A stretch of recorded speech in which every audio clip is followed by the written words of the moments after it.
program this morning. Let's see, a couple of congratulations in order. November 1st, we had 4 member anniversaries. Mr. Black at 26 years, is that correct? In Rotary? Yeah, Yes. all right. Jim, who's not here, celebrated his 13th anniversary. Jake, 22 years. You don't look a day over like 22 yourself. When'd you start? And Kathy, who's also not here, celebrating her second year anniversary with Rotary, so that's exciting. Nice to see we have a long line of folks in our organization. Reminder, this weekend is Roadside Cleanup Day in conjunction with the Visitor Center program. I've gotten word that the inmates were nice enough to clean up our stretch of highway, so we're either going to have very little work, or what I thought we'd do, we'd still meet at the Visitor Center. If Lori has an alternate route for us, we can certainly accommodate that. We still want to be a part of the program, have Rotary have a presence there. So I don't know what kind of quality of work the Or inmates. just eat donuts and. Or we and just drink have coffee. donuts and drink coffee like Yeah. Tim plans on doing, so we'll go from there. If we have bad weather, the rain date is the 18th, so. What time will we meet? I believe it's 8 o'clock, 8 a.m. Now, this week's board meeting got moved to next Wednesday, so if you couldn't make this Wednesday, too bad, you can come next week. So we're gonna be next Wednesday, the 15th, 5 o'clock at the library. Tom, you'll give us, we're 5 weeks out from Rockfish? Is that right? All right, you got anything for the group? What you got? A couple things of import. Let me pass a couple of these out.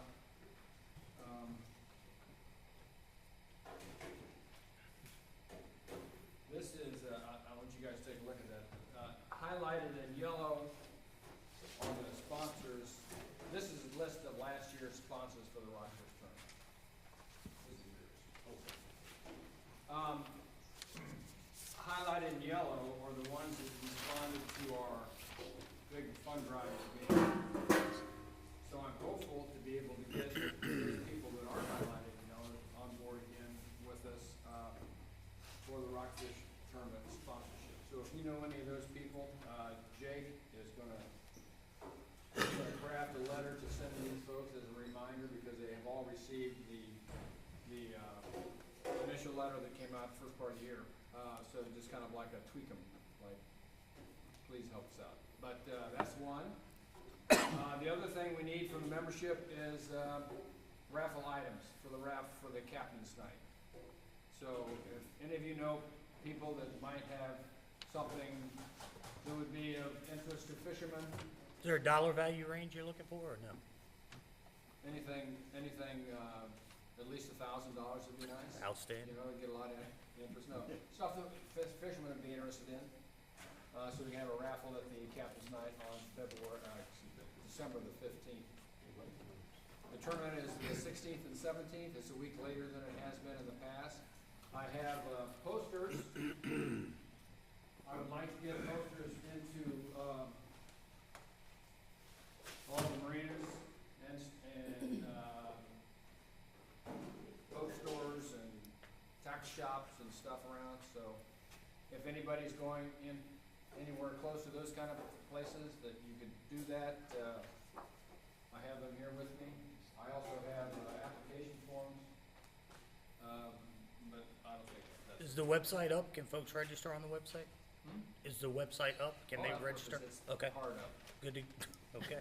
and it's up and running. Outstanding. So that's what we need. We basically need the sponsors. That's killer, because that's how we pay the fishermen. And we need raffle items. That's the big thing we need. Yep. And we're only 5 weeks out, so we need to make a good, strong, hard push. I know we did a great job with oyster roast, but I think we're hitting a different demographic with this coming event. So people should be ready and willing and ready to hear from us via phone call, face-to-face, whatever we need for support. So thank you. Thank you for that. One last announcement before we have Mr. Perry introduce our guest today, who, by the way, is a fellow Rotarian. And they have the greatest idea ever that I'm going to steal. Y'all have a cocktail meeting, right, at night? That's right. Guess what's going on next year's agenda? Cocktail meetings. This sounds like genius. I don't know, y'all, whoever's in charge over there is a genius. One more big announcement. I think everybody saw the email from Tom this past week. I'm sure you want to join me in giving a round of applause to Miss Patsy Hemp. for her foundation award. She'll be receiving recognition next Saturday, the 18th, in Fredericksburg for her outstanding efforts to serve humanity. So that's pretty impressive. Patsy sets a high bar for all of us. We're very proud to have her, very blessed to have her in this county, and we couldn't be prouder. So congratulations. If anyone's available to attend, the details are in the email. Hopefully we have a good showing that night because Patsy makes us all look good, as she often does, so congratulations. At this point, I'm going to turn it over to Mr. Perry, who can introduce our guest today. Good morning. I'm pleased to have a friend and colleague today with me to speak to us about the RCC Foundation. Sarah Pope is the Dean of College Advancement at the college. You've been at the college now 2 years. 2 years, Yeah. and has done a fabulous job. You know, I tell the story when I go out that, you know, the foundation a lot of times will support students receiving academic scholarships. But Sarah has expanded that effort, and now we have scholarships for students in workforce training. So she's done a really nice job supporting the workforce division and also the academic division. So Sarah Pope. Thank you. And I do have a handout. And I've got it over on the other table. Oh, it's so nice to be here. I am a fellow Rotarian, member of the Tappahannock Rotary. There you go, very good, Pardon? very good. Oh, thank you. We do meet at 6 o'clock on Thursday evening. So if anyone wants to come to Roma Restaurant in Tappahannock, please do. We would welcome you. Good cocktail hour. Good cocktail, and I think Keith Hodges is our speaker tonight. So I'll be, very good. I think I'm going to double time Rotary today. I'll do it in the morning and in the evening. So it's a pleasure to be here. I am a comeback here, I guess. Maybe some comeback here's too. I grew up near Tappahannock and moved away, as many of us do who are from this area, to work. And my background actually is in historic preservation, of all things. So working at the college, coming here 2 years ago, was a career change for me. And I have to say, I go as far as saying it's a calling. You know, I'm 50 and with children, and I'm going to stay in this community. I'm not moving away again. And I realized the opportunity that the community college offered me to help my neighbors. And I'll tell you why. So I do want to say, with a background in historic preservation, you have the coolest rehab project in Matthews, the library, which is one of my favorite buildings, historic buildings being turned into a new use, by the way. I just wanted to say that. I was driving to Matthews, I thought about that. The community college touches the lives of all different types of people in our community, and I think it's the one institution that really spans and brings together our two regions, the Northern Neck and the Middle Peninsula. There's really nothing else like it if you think about it. We have two different planning district commissions, we have different representatives in the House of Delegates, but the college brings together the things that we all have in common: the water, agriculture. We do this region better than anybody else. I want to tell you a little bit about who we serve. The college has about 4,600 students, which is a lot, and that includes dual enrolled students who are in our high schools too. 70% of our students are part-time, and that's a really high percentage, even for community colleges, and it shows you that our students have to work, and they've got to juggle a lot, so we serve them. Last year, 17% of our students were first-generation college students, and 23% of them are minority, which kind of mirrors the makeup of our service area as well. One thing, we serve students who are in high school, dual enrolled students. We serve students who want to go on and get a 4-year college education. They can do their transfer degree program. And we serve everybody else in between. So it's a big mission. And the joy that I have in helping people, and I think that Jason can see every day, is I hope that I can reflect and convey to you today. So consider this. This is who we're serving, the majority of our people. The poverty level in the Middle Peninsula and Northern Neck is higher than the state and national rates. These are things I didn't realize until I started working at the community college. I realized I led a pretty privileged life in Little Essex County, Virginia. I was a bit in a bubble. And I think many of us are, but I'm going to give you some statistics. 42% of the area's poverty level is higher than the national rate. 58%, that's 7 out of the 12 counties that RCC serves, is higher than the state rate, poverty level. 92% of the counties have a lower per capita income than both Virginia and the US. And only one county in the service region meets the state and national rate. So we serve all of the counties in the Northern Neck and all of the counties in the Middle Peninsula. Of the area population 25 to 64 years of age, 47% have no college education, compared to the national rate of 41% and the state rate of 36%. Half of the population in the 5 of the 12 counties have never attended college. So, think about who we're serving and the need for higher education. It is, if you go through workforce training to get certified, to get a degree, it is the one place that can give these people that I just mentioned, those statistics, a leg up. So I just want to let you know about the impact of the community college. The Educational Foundation, we're a 501c3, we're a nonprofit, and we give the opportunity for community members to help its community college and its students. So our mission really is focused around affordable, accessible, high-quality education for the students in this region. And that's what we raise money for. That's what we partner with our local organizations to do. So affordable. The cornerstone of what we do are scholarships to students. The average scholarship that we give out is about $1,500, and that's 30% of a year tuition at Rappahannock Community College. For a full-time student. For a full-time Yeah. student, right. Right. That's right. So if you're a part-time student and get a $1,500 scholarship, that's really going to help you. It could pay for all of your tuition that year.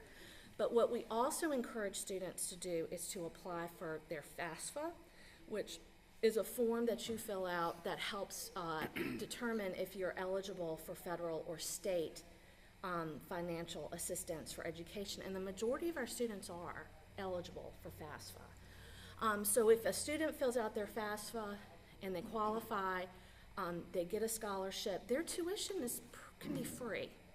They can get out of RCC free. Not all of our students, but we're trying to do everything we can to make it possible for every student who has the desire to go to school, to get a certificate, to get a degree. We want to help them do it. And I want to show you, if any of you want to take this, this is a program from our scholarship reception that we had a couple of weeks ago. And look at all the names. We gave scholarships out to 400 students. It was about over $500,000 in scholarships.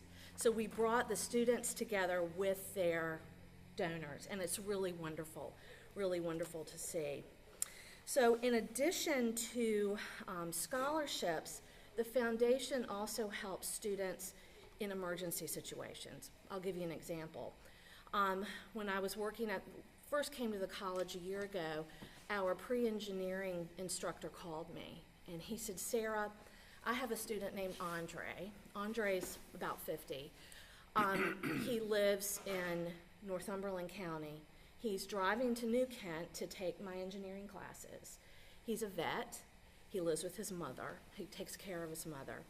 And Andre needs new tires on his car. He may have even had a flat tire. And he's like, I noticed he wasn't coming to class."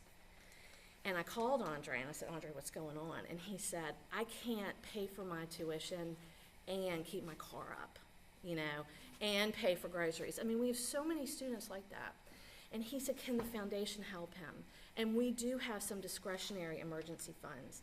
And the most wonderful thing was that spring, I was sitting in the audience for graduation, and Andre came across the stage and got his degree. He didn't know me, but I knew him, and it was very rewarding. So we also help students in that way. We ensure that the instruction at RCC is high quality. So I think we want to get away from people thinking that community college is just 13th grade or high school with cigarettes or ashtray. You know, you just hear that. It's not. We have got such wonderful instructors in high quality classes, and the way the foundation supports that is we give money for professional development to our instructors. We also have a program for tuition reimbursement for instructors moving on, getting their PhDs and their masters. And of course, they have to then stay at the college for a certain number of years. So it helps us entice to get really good instructors. So those are just some of the ways. So with some of those facts, did you see, you've got the little brochure, and this is really, I'll just talk a few minutes and wrap up then, but the stories. These students that you see here, they represent really a variety of the types of students that we serve. And I want to tell you a couple of stories.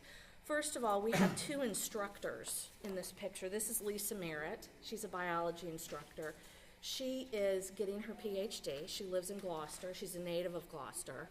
So to have her come back here to be teaching, to be able to get her PhD, for the foundation to be able to help her, and for her to impart her knowledge to students is wonderful. This is Lek Adhikari. Lek is our chemistry teacher as well. So we have people from all over the world that teach as well, which is a nice exposure for our students. But this young woman, this is Kimberly. And Kimberly got her GED at the community college.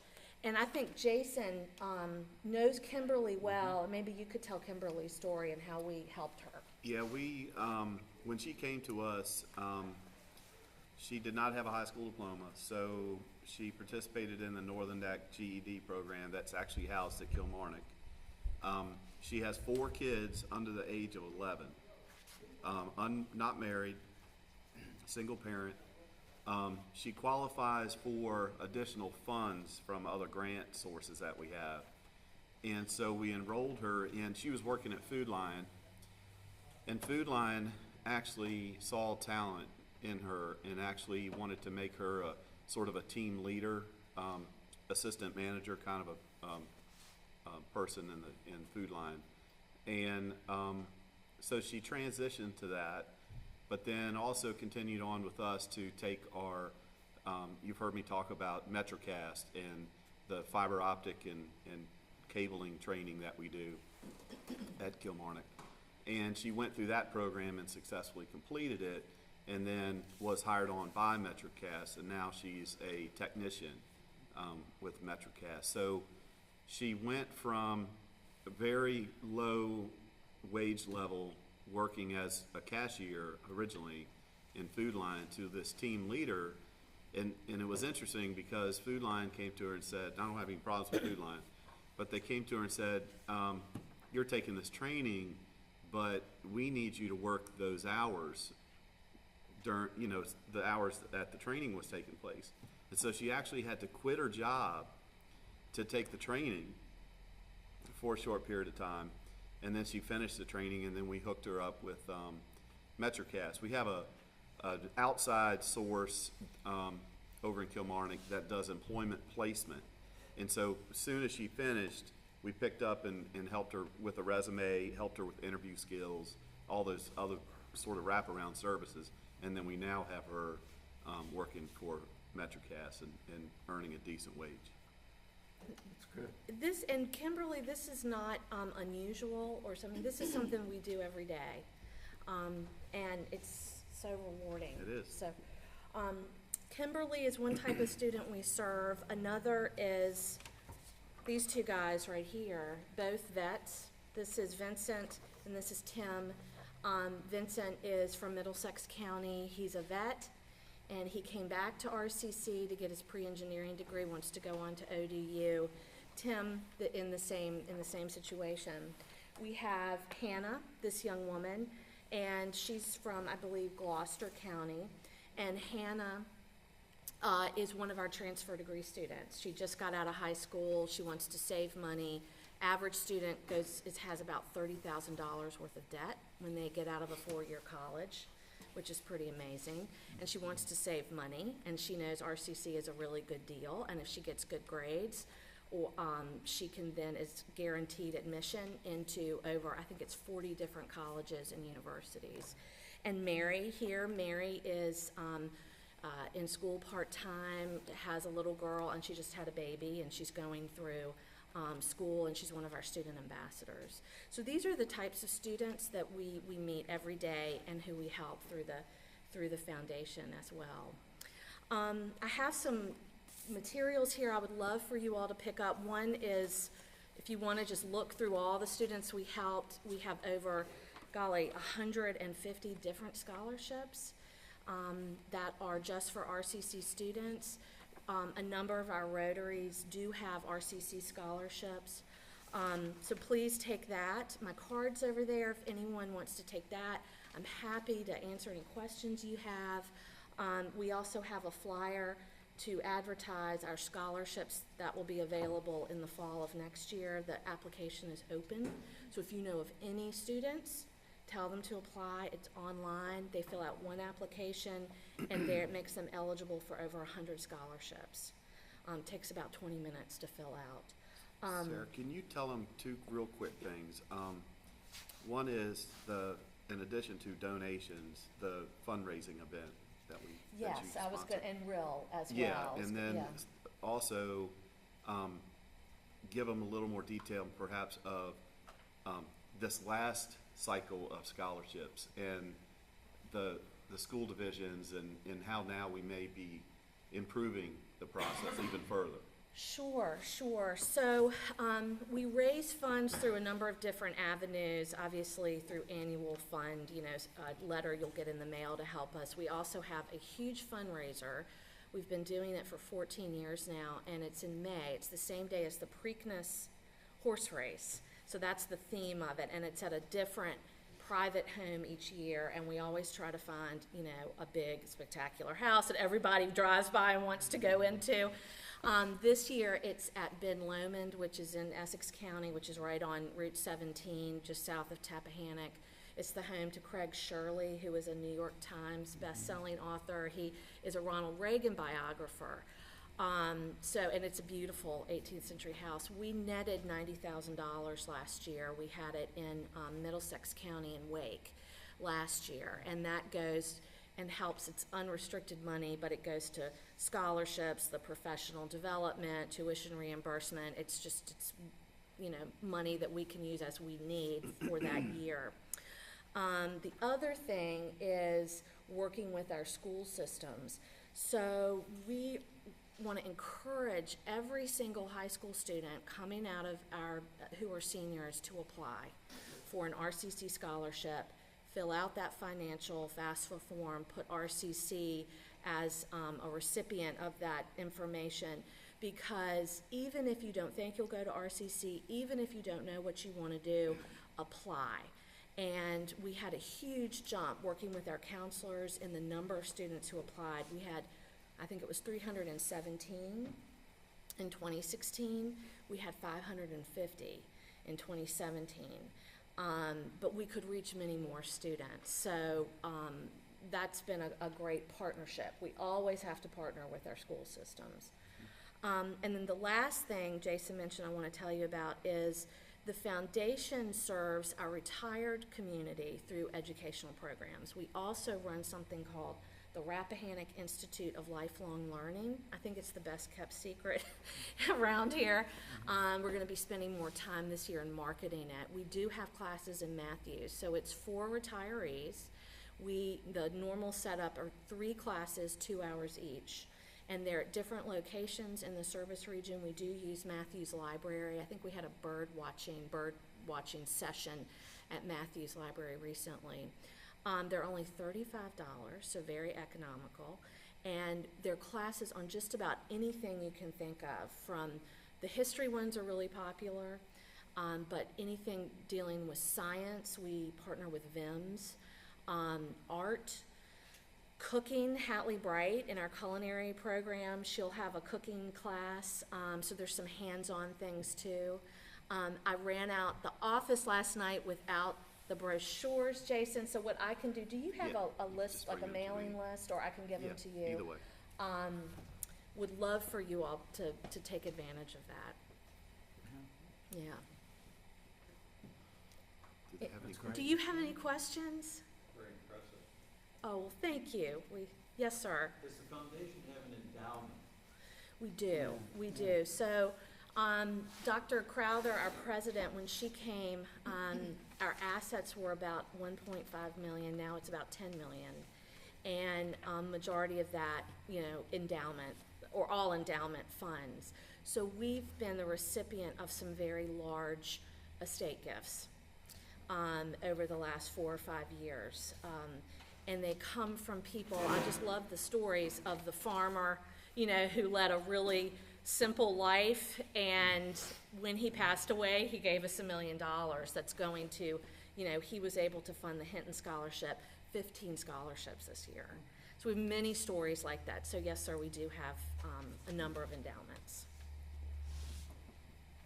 Thank you. Thank you. Always wonderful to hear about the resources we have in this community, and I'm sure you'll, if you have a minute or two, maybe some additional questions. I'm sure there's some. Would I see it's 8:30, Yeah. and I know Rotarians, we like to Absolutely. get out That's on right. the condos. I have one question I had about the Yeah. maybe tax implication, tax benefits for folks that want to give. Sure, that so sort it's of a thing. tax exempt gift. Wonderful. Yeah. Awesome. Well, if everybody will stand and join me in the four-way test. Things say and do first. Truth, Second. obey all concerned, Third. goodwill and beneficence, And fourth. beneficial to all concerned. Go forth and do great service to humanity like that.